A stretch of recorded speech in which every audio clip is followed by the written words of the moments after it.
Review Tenchu Z for Xbox 360. Since it came out last week, I've been playing Tenchu Z for the Xbox 360. Now that I've thoroughly sunk my teeth into it, I feel that I'm qualified to review it. There's been some really nasty reviews of this game on the internet, but what I think that they're about is that they're expecting a completely different game. The Tenchu games have been a cult hit in Japan, and while they did some gradual evolutionary changes to the series, it is still pretty much the same game as it was back in the PS1 days, for better for worse. And I think for the better. I have both the Tenchu games for PS1, the two sequels on PS2, the port of Wrath of Heaven for the Xbox One, and the PSP game that only came out in Japan. There was a 2D Nintendo DS game, but I stay away from it.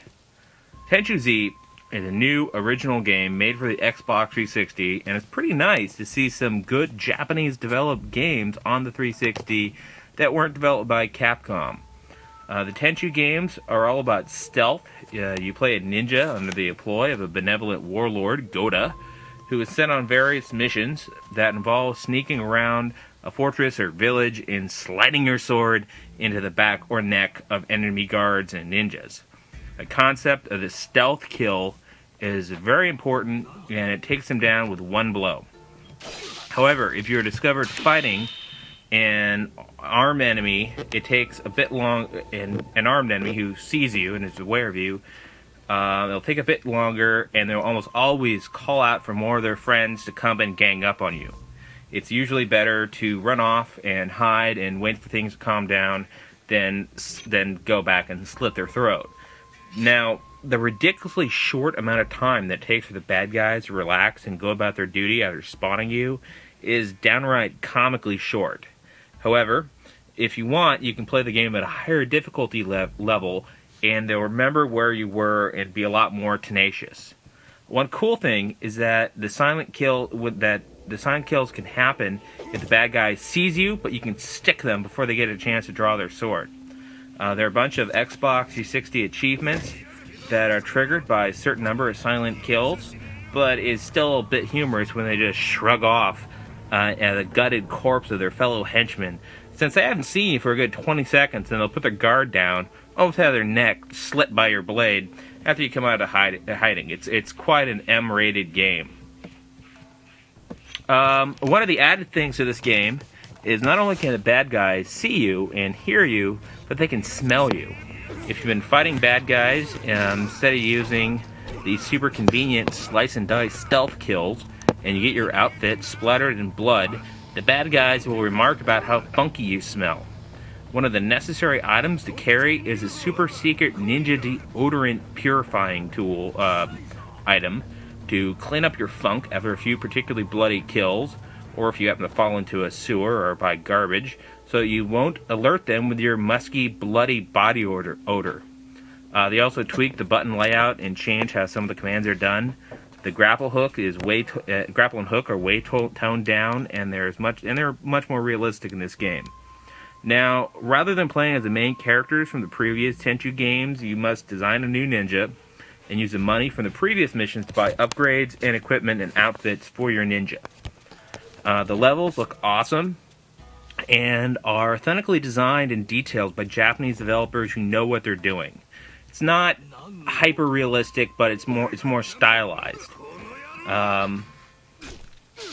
And there are some reuse of the layouts for a level and some definite repetition because of it. Most of the missions tend to be about killing a particular bad guy, and once you know where they hang out, you can either jump right there and get a low score for the mission, or you can take your time and kill all the henchmen one-on-one before slitting the throat of the corrupt official or monk or whoever you've been ordered to take out. One of the cool features about this game is the inclusion of Xbox Live gameplay. You can put together a team of up to 4 ninjas over Xbox Live, and over the assassination missions, they tend to go really quick since everyone runs for the boss and avoids the underlings, and doesn't matter if they get detected.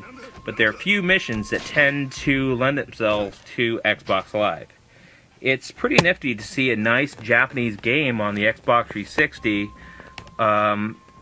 And this is exactly the kind of game I would sort of expect to see on the PlayStation 3.